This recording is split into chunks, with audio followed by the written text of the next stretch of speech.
오늘은 사도행전 11장 19절부터 끝절 30절까지 말씀입니다. 사도행전 11장 19절부터 30절까지 말씀입니다. 교독하겠습니다. 그때 스데반의 일로 일어난 환란으로 말미암아 흩어진 자들이 베니게와 구브로와 안디옥까지 이르러 유대인에게만 말씀을 전하는데 그중에 구브로와 베네벨 사람이 안디옥에 이르러 헬라인에게도 말하여 주 예수를 전파하니 주의 손이 그들과 함께 하심에 수많은 사람들이 믿고 주께 돌아오더라.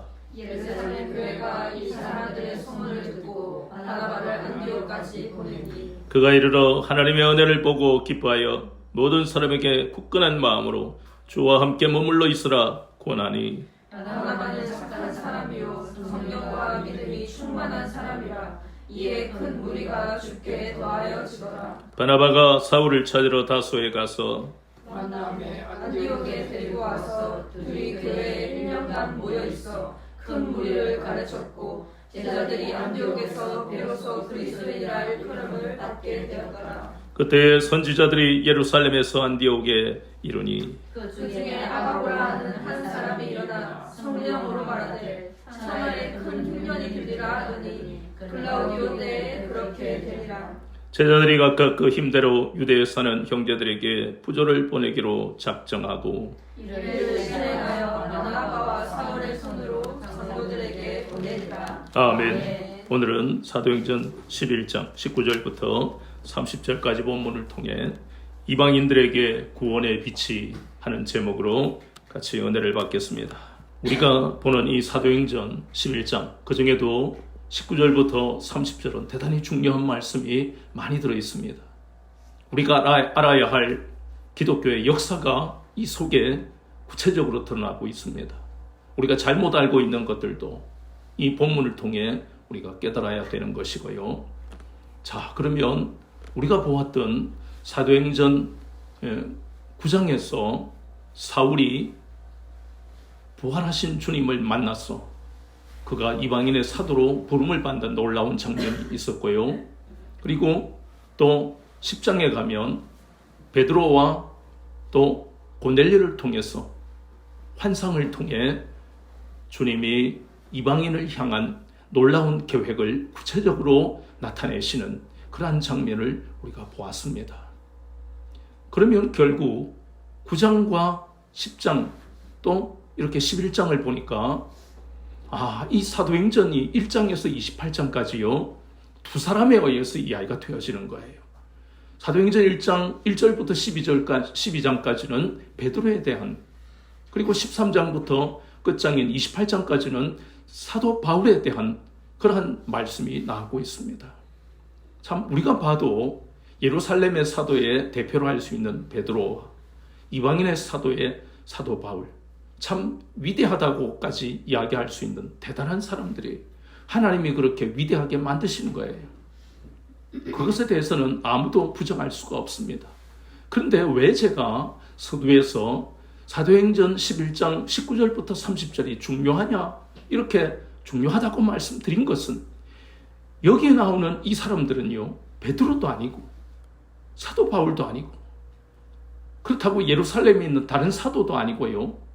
또 우리가 보았던 사도행전 8장에 거기에 보면 성령님에 이끌려서 우리가 잘 아는 그 빌립 집사가 사마리아에, 그리고 또 앞에 보면 이 사도행전 8장에 아소도에 가서도 복음을 전하고, 그리고 가이사랴에 또 복음을 전하는 그런 빌립같이 믿음과 성령에 충만한 그 사람의 이름이 직접 나온 것도 아니고, 오늘 우리가 읽었던 이 본문은 예루살렘의 그러한 교회가 핍박을 당할 때 흩어져서 아시아로 유럽으로 이렇게 흩어진 그 주의 형제들이 우리가 보는 오늘 본문에 읽었던 베니게와 구브로와 안디옥에 가서 먼저는 유대인에게 복음을 전하고, 그리고 그 다음으로는 이방인들에게 복음을 전하는, 그래서 오늘 읽었던 부분처럼 안디옥이라는 곳에 교회가 생기는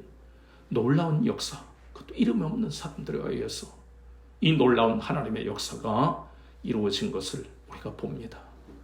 이게 왜 중요하냐? 그것은 바로 이름 없는 이 사람들이라 할지라도 세상 방법으로 이 사람들을 평가해서는 안 된다는 것이고, 그리스도인이라 하는 것은 세상 방법으로 세상이 보는 그러한 평가 기준으로 살아가는 사람들이 아니라는 것을 다시 한 번 더 우리의 그러한 신앙의 정체성을 분명히 하는 계기가 되고 있다는 것입니다. 이 안디옥이라는 곳을 우리가 알아야 하는 것은, 이 안디옥이라는 이름이 딱 한 군데만 나오는 게 아닙니다. 사도행전만 보더라도 2군데 나오는데 그 당시에 안디옥이라는 이름은 상당히 많았어요. 그런데 여기서 지금 11장에 보이는 안디옥은 저 유럽에 가까운 빌립보 근처에 있는 비시디아 지역의 안디옥이 아닙니다. 여기는 예루살렘과 가깝다고 할 수 있는 수리아의 안디옥입니다. 오늘날의 시리아가 바로 수리아인데, 그 당시 수리아의 이 안디옥은 우리가 알다시피 이 아시아, 중동아시아, 그리고 서아시아, 이런 아시아에도 로마의 헬라 문화가 퍼져 있었기 때문에, 그 중에도 이 안디옥은 인구가 50만 명이나 되는 대도시입니다. 그 당시 50만 명은 오늘날 부산의 330만 명에 가까울 정도로 어마어마하게 대도시였어요. 그런 이 대도시가 또 로마의 헬라 문화로 얼마나 융성한 도시였는지 모릅니다. 그런데 고린도 도시를 우리가 짐작하는 것처럼 안디옥도 그렇습니다. 고린도가 동서양을 이어주는 항구로서 어마어마한 부를 가지고 부유했지만 그들이 음란했던 것처럼, 이 안디옥도 융성한 로마 문화의 그런 이러한 이런 로마의 대표적인 그러한 도시 중에 하나라고 할 정도로 동방의 로마다, 이렇게 불리울 정도로, 그러나 윤리도덕적으로 타락했습니다. 그런 동방의 로마로 불리울 이 안디옥이 제2의 소돔이다, 이렇게 할 정도로, 그러면 얼마나 타락한 도시인지를 알 수 있는 겁니다. 그런 도시에 하나님의 오묘한 섭리로 인해서 유대 그리스도인들이 흩어진 그 주의 형제들 중에 일부가 베니게와 구브로의 복음을 전하고 안디옥의 복음을 전하는 놀라운 역사가 일어난 것입니다. 그 시작을 보면 베드로로부터 시작이 된 겁니다. 베드로에게 하나님이 환상을 통해서 먹으라 하는 그 짐승들, 먹지 못할 짐승들, 그런데 내가 깨끗하게 해서 이제는 속되지 않다. 그 의미가 우리가 알다시피 지금까지 본 베드로야 일어나 잡아 먹으라 하는 그 제목에서 보니까 그것이 바로 이방인을 의미하고 있는 것이더라. 그런데 이방인은 할례도 받지 않았는데 어떻게 깨끗한가? 베드로가 가졌던 의문이 그것이에요. 우리도 그런 의문을 가지잖아요. 아직 예수님을 믿지도 않는데 어떻게 깨끗하냐? 그 의미를 지난주에 우리가 성경 공부하면서 풀었던 것이, 그들이 아직 예수님 만나기 전이지만 그들이 모르든 알든 간에 상관없이 어떤 은혜를 받았다고요? 구속의 은혜를 받았다는 것입니다. 예수 그리스도께서 그들이 모르는 가운데 그들의 모든 죄를 다, 모든 이 땅의 온 천하의 인생들이 이렇게 구속의 은혜를 받는, 그래서 우리는 베드로가 보았던 환상을 이제 이해를 하게 되는 것입니다. 생각을 해보십시오. 베드로가 있었던 곳이 예루살렘 교회입니까? 아닙니다. 가이사랴에 있는 무두장인 비장 시몬의 집입니다. 유대인들이 극히 싫어하는 그 집에서 환상을 본 겁니다. 환상을 보는 데서 끝난 게 아닙니다. 가이사랴에 있는 이방인 그 고넬료의 집에 가서 복음을 전한, 가는 과정에서 고넬료도 환상을 보았다는 그 구체적인 사연을 들으면서 베드로의 마음에 남아있던 그 잘못된 가치관과 사고방식이 무너진 것입니다. 거기서 끝나는 것이 아니라 그 바톤을 이어받은 사울이 부활하신 주님을 다메섹에서 만나면서 그의 삶이 완전히 달라져 회심해 이방인의 사도가 되는, 그래서 복음 전파라는 이 상상할 수 없는, 불가능해 보이는, 마태복음 10장만 해도 예수님 뭐라 하셨습니까? 나는 이스라엘 집에 잃어버린 양들을 외에는 너희들을 보내지 않았다. 그 이방이라고 관계없는 것처럼 말씀하셨지만 마태복음 22장에서는 내거리길로 가는, 즉 이방인들이 많이 사는 그 내거리길로 복음이 드디어 전파되는 놀라운 말씀을 우리에게 하셨지 않습니까? 그 예수님의 말씀이 이제 사도들을 통해서 이루어지고 있는 놀라운 역사를 우리가 보는 겁니다. 그런데 그것이 그냥 저절로 되어지는 것이 아닙니다. 물론 이것은 하나님의 섭리요 성령님의 인도하심입니다. 그런데 우리가 여기서 중요하다고 하는 이유가 바로 이 모든 것이 고난을 통해서 이루어지고 있다는 겁니다. 예루살렘 교회가 핍박을 받았을 때 교회는 흩어지고 그 당시 예루살렘의 사도들 외에는 거의 없이 다 흩어져 버렸습니다. 디아스포라를 해버렸다는 겁니다. 그러니 예루살렘을 두고 떠나는 그 주의 형제들, 주의 제자들의 마음이 어떻습니까? 언제 또 만날런지, 우리 천국에서 만나자고 얼마나 울면서 그렇게 헤어졌겠느냐. 그 사람들이 어떤 사람은 로마에 가고, 어떤 사람은 유럽으로 가고, 어떤 사람은 스페인에 가고, 어떤 사람은 아시아로 가고, 그 흩어짐으로 인해서 이 구브로, 베니게, 안디옥까지 복음을 전하는 복음 전도자들이 되었는데, 그것이 뭐로 시작했다고요? 고난으로. 예루살렘 교회가 핍박받음으로. 그래서 그 고난 가운데서 복음의 능력을 체험한 믿음과 성령에 충만한 이름 없는 유대 그리스도인들, 그중 일부가 베니게와 구브로와 안디옥에서 복음을 유대인들에게 전하고 또 이방인들에게 전했을 때 그 복음에는 능력이 나타나니까 고린도전서 1장 18절에 십자가의 도가 멸망하는 자들은 미련한 것이, 구원은 우리에게는 하나님의 능력, 하나님의 능력이 이름 없는 베드로도 아니고 사도 바울도 아니고 하다못해 빌립도 아니고 스테반도 아닌데도 그들은 이름하고 관계없이 헛된 그 허영과 거품 없이 온전히 믿음과 성령에 충만하니까 그들을 통해 복음의 능력이 나타났어. 많은 사람들이, 이방인들이 주께로 돌아오는 놀라운 역사가 일어난 것이 그 타락한 도시 안디옥에 예수 그리스도의 복음으로 인해서 그들이 사울이 회심하는 것처럼 많은 사람들이 주께로 돌아오는 역사가 일어난, 이것이 바로 고난을 통해서 이루어지고 있더라. 그런데 그것이 끝이 아니잖아요. 안디옥에서 예수님을 믿는 그 안디옥의 이방 그리스도인들도 그들도 여전히 고난이라는 것이 앞에 있더라는 겁니다. 그 화려하고 헬라 문화가 융성한 그 안디옥에 지금까지 살아오던 자신의 모든 환경이 이제는 완전히 달라져 버리는 거예요. 그의 가족들이 그를 비난하고, 그의 가까운 사람들이 그를 핍박하고, 그가 하는 일에 어려움이 생기고, 여러 가지 환경이 급격하게 변해버린, 그것이 바로 이 땅에서 예수 그리스도를 믿는 우리에게 다가온 환난과 핍박이요 물질의 유혹이고 세상의 염려와 근심이라는 겁니다. 그러한 것을 당한 안디옥의 이방 그리스도인들이, 그것이 바로 성경에서는 고난이라고 하는 것입니다. 유대 그리스도인들과 이방 그리스도인들이 고난을 당하는데 우리는 그 장면을 보면서 먼저 흩어진 유대 그리스도인들이 이렇게 안디옥 교회를 세우는 것을 보며 우리가 깨달아지는 것이 바로 우리가 오늘 읽었던 본문이에요. 고난이 결국은 시편 119편 71절 말씀하고 그 말씀 그대로 고난당하는 것이 내게 유익이라. 이로 말미암아 주의 율례들을 배우게 되었다. 유익이 있다는 것을 우리는 여기서 분명한 증거를 보는 거예요. 흩어진 유대 그리스도인들이 이렇게 이방 땅에 와서 복음을 전했기 때문에 여기에 나오는 구브로와 베니게, 안디옥에 있는 사람들 중에 복음에 합당한 사람들이 구원받고 우리에게까지 복음이 전해지는 놀라운 역사가 바로 고난을 통해서, 흩어진 유대 그리스도인들을 통해서 이루어진 것입니다.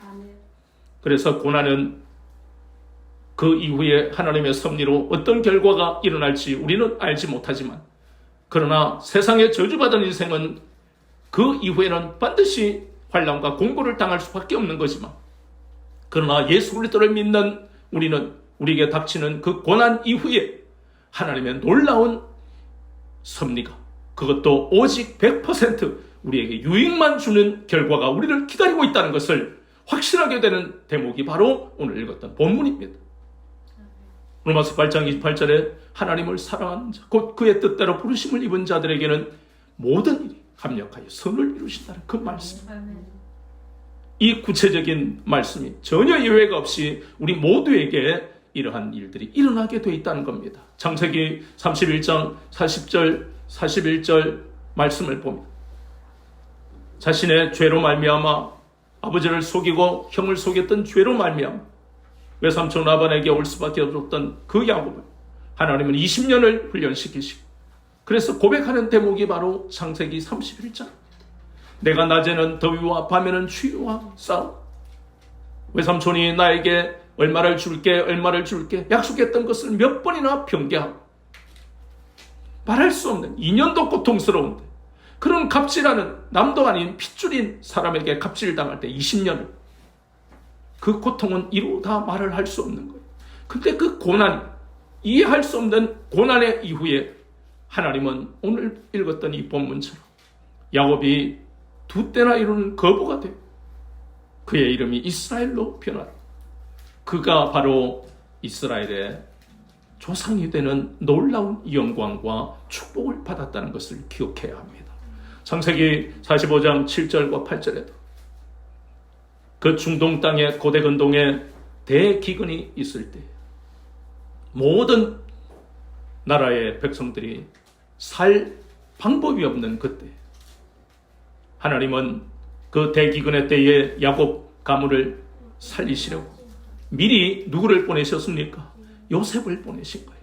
요셉을 미리 애굽에 보내시고 그래서 요셉이 그 형제들에게 말하는 대목이 창세기 45장 7절과 8절입니다. 하나님이 나와 당신들에게 큰 구원을 베푸사 당신들의 목숨을 보호하시고 보존하시고 그것에서 끝나는 게 아니라 당신들의 자손들까지도 계속해서 보존하시려고 나를 먼저 보내셨다. 이 말씀들을 우리가 기억한다면 그렇다면 우리에게 닥치는 고난을 가지고 하나님을 원망하고 불평할 필요가 없다는 겁니다. 하나님을 의심할 필요가 없다는 것입니다. 하나님은 우리가 그 결과를 이후의 결과를 잘 모르지만 분명한 것은 우리에게는 단 하나의 손해도 없는 하나님의 놀라운 그러한 유익이 우리가 이 고난 이후에 우리를 위해 예비되어 있다는 것을 우리의 마음에 새기시기를 바랍니다. 하나님이 약속하시는 이 약속의 말씀을 여기에 있는 유대 그리스도인들이 그리고 이방 그리스도인들이 체험했고 요셉과 야곱 가문이 체험했고 또 많은 믿음의 선지들이 그것을 체험하며 하나님 앞에 영광을 돌리고 살았던 것을 우리도 마찬가지로 그 길을 가는 것을 잊지 말아야 하는 것입니다. 이렇게 베드로와 사도 바울을 통해 그리고 이름 없는 그리스도인들을 통해서 이 이방 땅에 복음이 전해졌는데 그때에 예수님을 믿는 사람들을 드디어 이름하여 뭐라고 불렀습니까? 그리스도인이다. 이렇게 불렀습니다. 이것은요 대단히 중요한 의미를 가져요. 아직도 많은 사람들이 교회를 다니지만 가톨릭이 기독교의 그런 원조라고 생각하는 아주 잘못된 그런 생각을 가지고 있어요. 그리스도인이라는 것을 한자로 쓰면 기독교인을 의미합니다. 그리스도인, 기독교인. 영어로는 크리스찬. 이것이 언제부터 생겼다고요? 안디옥 교회가 서면서 생겼습니다. 그 말은 본교회, 모교회가 예루살렘 교회입니다. 그렇다면 결국 기독교의 시작은 어디서부터 시작됐습니까? 예루살렘 교회로부터 기독교가 시작이 된 겁니다. 그러니까 결국 가톨릭은 잘못 삐져나간, 집 나간 둘째 아들이에요. 회개하고 돌아오기를 하나님은 기다리시는 거예요. 그래서 가톨릭은 원래 원조가 아닙니다. 우리가 잘못 알면 안 돼요. 이건 신학이 아닙니다. 성경 속에서 여기에 보이는 사도행전 11장을 통해서 우리가 반드시 알아야 할 것입니다. 진리 위에 서야 되는 이유가 여기에 있습니다. 가톨릭에도 구원이 있겠지. 천만의 말씀입니다. 예수님을 안 믿고는 구원받을 수가 없어요. 이 놀라운 역사가 이름 없는 유대 그리스도인들과 그리고 이방 그리스도인들을 통해 이루어지고 그렇게 놀라운 역사가 이루어질 그때에 본문의 말씀 27절에 보니까 선지자들이 예루살렘에서 안디옥에 이르니 아가보라 하는 선지자가 예언을 하는데 온 천하에 이제 기근이 들 것이다. 그런데 사실 그 예언이 사실대로 나타났잖아요. 예루살렘 교회에 그리스도인들이 얼마나 고통을 당하는지 모릅니다. 그런데 놀라운 일은 안디옥에 있는 이방 그리스도인들이 돈을 모았어. 그것이 나중에 고린도후서에 보면 우리가 한번 나눴던 말씀인데, 자신들의 모교회, 자신들이 이렇게 예수님을 만날 수 있도록 복음을 들을 수 있는 그 시작이 예루살렘 교회니까. 그래서 사람들을 보내서 예루살렘 교회에 헌금을 합니다. 이 기근의 때에 그 헌금을 받았던 예루살렘에 있는 유대 그리스도인들이 어땠겠는지 우리는 짐작이 되죠. 이것이 바로 안디옥에 있는 이방 그리스도인들이 보낸 그런 사랑입니다. 그때의 그들의 마음속에 우리가 앞에서 보았던 그 사도행전 11장, 베드로에게 너 말이지 이방인하고 밥 먹었다며? 어떻게 이방인하고 밥을 먹을 수 있어? 이런 아주 치졸하고 유치한 그런 수준의 유대 그리스도인들이, 그럼에도 불구하고 베드로는 온유한 마음으로, 진실한 마음, 나처럼 이들도 성령님이 역사하셔서 잘못된 가치관과 사고방식 무너질 것이다, 그렇게 확신하고 성령님이 하신 놀라운 역사를 그들에게 증거했을 때 그들이 잠잠해진 그런 일이 있었지요. 그리고 또 두 번째로 안디옥의 이 형제들이, 이방 그리스도인들이 이렇게 헌금을 마음을 다해서 힘써서 자원해서 이들에게 보냈을 때 이 예루살렘 교회에 있는 유대 그리스도인들이 얼마나 감격해서 울었겠습니까? 우리는 저들을 개 돼지로, 저것들 말이야 저주받은 인생들이야, 그러고 살았어요. 그건 유대인들은 이해를 하는데 예루살렘 교회에 있는 유대 그리스도인들조차도 그런 마음을 가졌다는 겁니다. 그러니까 부두장의 시몬의 집에서 기거했던 베드로가 그들과 밥을 먹고 고넬료의 집에 가서 예배를 드릴 때 또 식사를 하고 밥 먹은 것 가지고 시비를 거는 정도예요. 그렇게 그들의 마음속에 잘못된 가치관과 사고방식이 무너지지 않았던 그들인데, 이제 이 이방 그리스도인들을 통해 이 어려울 때, 이 흉년의 때에 곡식을 살 수 있는 물질을 받았을 때 그들의 마음이 녹아진 겁니다. 우리가 주여, 우리가 저들을 개 돼지로 취급했습니다. 그러면서 그들의 죄를 회개했을 것 아닙니까? 이 놀라운 역사가 무엇으로요? 성령님의 인도와 복음의 능력으로 이루어진 겁니다. 사람이 할 수 없는 일이에요. 감히 상상을 했겠습니까? 유대인들의 마음에도 세상의 지도에 있는 유일한 축복을 받은, 택함을 받은 민족은 자기들밖에 없다고 생각합니다. 수없이 많은 민족이 있어도 로마가 그 당시 세상을 다스리고 있다고 생각하는 많은 사람들의 생각을 잘못됐다. 아무리 그들의 문화가 세계를 지배한다 할지라도 그들은 여전히 꼿꼿하게 유대인들이 하나님 앞에 유일하게 택함을 받았다라고 생각합니다.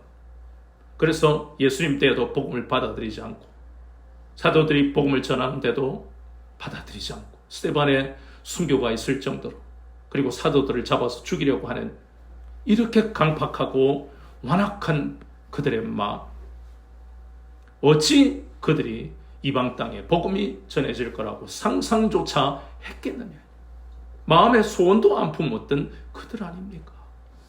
그런데 그 이루어질 수 없는 일들이 바로 베드로를 통해서, 사도 바울을 통해서, 그리고 빌립을 통해서 약간 보여주셨던 그 놀라운 역사가 마침내 유대 그리스도인들과 이방 그리스도인들, 이름도 없는 이 사람들에 의해서 이 놀라운 이방 땅에 복음이 전해져서 구원의 빛이 어둠 가운데 있던 그들에게 비춰진 놀라운 역사가 일어난 것입니다.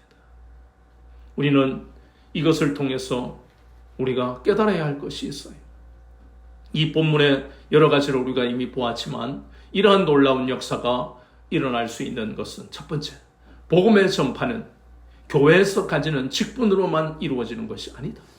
목사나 장로나 권사들에게 이러한 특권이 있는 것이 아니라는 거예요. 이 구브로와 베니게와 안디옥에 전해진 이 복음은 유명한 사람이나 직분을 가진 사람에 의해서 이루어진 것이 아니에요. 이들은 이름도 없어요. 그러나 그때부터 지금까지 주님이 우리에게 원하시는 것은, 우리에게 직분을 주신 것은 참 감사하지만 거기에 매이다 보면 마치 누구처럼요, 유대인들처럼 우리만이 택함받은 선민들이야 하는 그 우월감만, 껍데기만 남는 신앙이 될 수 있는 위험이 바로 직분이다. 우리의 자리가 무엇인가가 중요한 것이 아니라 경건의 능력이 있느냐가 중요한 것을 오늘 우리는 본문을 통해서, 하나님의 나라는 말에 있는 것이 아니라 능력에 있고, 직분에 있는 것이 아니라 능력에 있다는 것을 다시 한번 깨닫게 되는 것입니다. 아멘. 그래서 복음 전파는, 즉 영혼 구원의 이 영광스럽고 거룩한 놀라운 하나님의 역사는 바로 믿음과 성령에 충만한 사람들에 의해서 복음의 능력이 나타나게 돼 있고, 그래서 그 복음의 능력, 하나님의 능력이 마침내 복음에 합당한 자, 구원받기로 예정되어 있는 자들이 주께로 나오는 놀라운 역사로 이어진다는 것을 우리는 깨닫게 되는 것입니다. 두 번째, 우리가 여기에서 또 깨닫게 되는 것은, 구원받은 우리는 그것을 안디옥 교회에서 그리스도인이라 그럽니다. 한번 찾아볼까요? 갈라디아서 5장 24절에 보면 이들은 어떤 사람이냐? 이것은 갈라디아서 5장 24절에 이 사람들이 도대체 누구냐? 한번 같이 읽어봅니다. 갈라디아서 5장 24절 시작. 그리스도 예수의 사람들은 육체와 함께 그 정욕과 탐심을 십자가에 못 박았느니라. 이 사람들이 바로 그리스도입니다. 정말 위대한 사람은 베드로와 사도 바울일 뿐만 아니라 정말 위대한 사람은 누구예요? 그리스도인이라는 겁니다. 그리스도인 자체가 위대한 겁니다.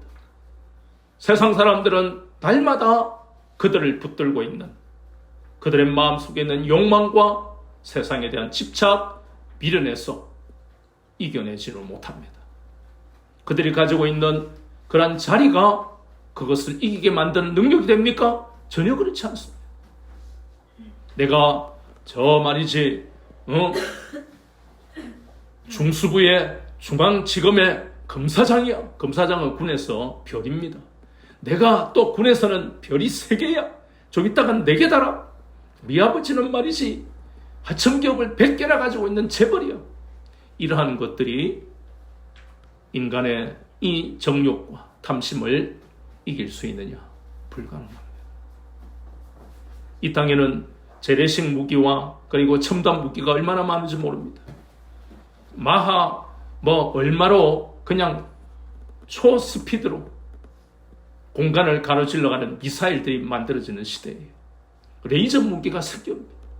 그러나 이 가공할 무기들조차도 인간의 마음에 달라붙어서 떨어지지 않는 세상을 향한 미련과 집착, 그리고 욕망을, 탐심을 물리치지는 못합니다. 인간의 저주가 떨어지지 않는 것과 똑같습니다. 예수 그리스도를 믿지 않으면 마귀는 끊임없이 자기 욕심에 이끌려 미혹되는 그러한 마귀의 능력이 나타나서 세상 사람들은 마귀에 잡혀서 소망이 없는, 기쁨이 없는 삶을 살 수밖에 없습니다. 계속해서 다음 대의 자식에게도, 그 다음 대 자손들에게도 여전히 저주가 떨어지지 않습니다. 그래서 어떤 사람들은 우리가 말이지 조상의 묘를 잘못 잡아서 그럴 거야. 묘자리를 바꾸기도 하고, 어떤 사람은 또 구슬을 하기도 하고, 또 어떤 사람은 봉사를 많이 하자. 그래서 재산을 또 자선단체나 교육단체에 또 기증하기도 하고, 온갖 방법을 동원해도 이 저주는 끊어지지 않습니다. 갈라디아서 3장 13절에 그리스도께서 우리를 위하여 저주를 받은 바 되서 율법의 저주에서 우리를 속량하셔서 기록된 바 나무에 달린 자가 다 저주 아래에 있는 자라 했습니다. 한 사람으로 말미암아 세상의 온갖 방법으로 해도 떨어지지 않던 그러한 저주가, 가난의 저주, 질병의 저주, 인간관계의 저주, 모든 저주가 예수 그리스도의 피로, 십자가의 사랑으로 순식간에 떨어지는 것입니다. 누구든지 예수 그리스도를 영접하기만 하면 이 저주가 동에서 서에서 먼 것 같이 옮겨지는 겁니다. 이 놀라운 체험을 한 이 유대 그리스도인들과 이방 그리스도인들이 위대한 사람들, 이 놀라운 체험을 한 저와 여러분이 위대한 사람들인 것입니다. 세상의 가치로, 세상의 기준으로 더 이상 사는 어리석음을 범하지 마십시오. 우리는 위대한 사람들이에요. 아멘. 세상이 우리를 인정하는 것과 관계없어요. 세상이 우리를 인정한다는 게 이상한 거예요. 세상이 인정하는 것은 우리가 예수님을 믿기 때문에 우리를 인정하는 것이 아닙니다. 우리가 가지고 있는 물질이 많다면 우리를 인정하고, 우리가 학벌이 대단하다면 우리를 인정하고, 우리 부모가 대단하다면 우리를 인정하고, 우리가 입고 있는 입이 옷이 명품이면 우리를 인정하고, 우리가 가지고 있는 그것으로 우리를 인정하지. 결코 세상은 우리가 믿고 있는 그 예수님을 믿고 있는 것으로 우리를 인정하는 일은 1억만 년이 지나도 그런 일은 일어나지 않습니다. 그렇다면 우리가 세상 사람의 마음에 들려고 애쓰는 잘못된 가치관과 사고방식은 회개해야 되는 것입니다. 우리는 세상 사람들을 위해 살아가는 사람들이 아니고, 세상 사람들의 눈에 들려고 살아가는 사람들이 아닙니다. 하나님의 눈에 들려고 살아가야 하는 사람들입니다. 이 이름 없는 그리스도인들을 통해서 우리는 이제 우리 속에 있던 과거의 정욕과 탐심을 십자가에 다 못 박아버린 사람들이란 걸 잊지 마시고, 우리가 이 본문에 보이는 안디옥에 있는 유대 그리스도인들과 이방 그리스도인들처럼 우리는 이 사람들이 그렇게 예루살렘 교회를 섬길 수 있었던 것은 그들로 인해서 사랑의 빚을 졌고 복음의 빚을 졌다는 것을, 그것을 갚으며 살아야 된다는 것을 그들이 알았기 때문에 그렇게 섬겼던 것처럼 우리도 누군가로 인해서 우리가 사랑의 빚을 졌고 복음의 빚을 졌기 때문에 우리는 이제 무언가를 요구하며 살아가는 사람들이 아니라 섬김의 삶을 살아가야 될 사람들이라는 것입니다.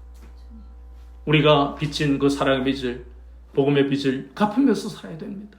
그래서 남들을 위해, 다른 사람을 위해서, 혹은 아직까지 믿지 않는 사람들을 위해 기도하는 것이 바로 사랑의 빚을 갚아나가는 방법이고, 내가 잘 모르는 사람들이라도 세상에서 우리가 친절하게 행동하고 말해야 되는 이유는 바로 사랑의 빚을 갚아야 되는 그 빚이 우리에게 있기 때문에, 사랑하는 가족과 형제와 또 사랑하는 친구들, 그들이 나와 다른 종교로 살아간다 할지라도 그들에게 우리가 완악한 말, 강박한 말을 하지 말아야 되는 이유, 우리가 먼저 구원을 받는 이 사랑의 빚과 복음의 빚이 우리에게 있기 때문에 우리는 세상 사람처럼 살아서는 안 되는 것이고, 그렇게 살아서는 우리에게 복음의 능력이 나타나지를 않고 성령님이 역사하시지를 않는다는 것을, 그러한 것이 우리에게 나타나지 않으면 우리는 껍데기 신앙으로 변질될 수밖에 없습니다. 그래서 날마다 세상 사람의 마음에 차기를 원하는 어리석은 삶을 사는 그러한 삶에서 돌이켰어. 나에게 복음의 능력이 나타나는지, 성령님이 나를 지금 인도하고 계시는지 날마다 우리는 그것을 점검하면서 이 이방 땅에 구원의 빛이 전해지는 것처럼 이제 우리가 그 안디옥에 있는 유대 그리스도인들과 이방 그리스도인들처럼 그 바통을 이어받아서 우리도 이러한 삶을 살아가야 한다는 것입니다. 이러한 삶을 사는 것은 선택 상황이 아니고 마땅히 살아야 하나님이 기뻐하시는 삶인 것을 오늘 다시 한번 마음에 다짐을 하는 여러분 되시기를 주 예수 그리스도 이름으로 축원합니다. 아멘.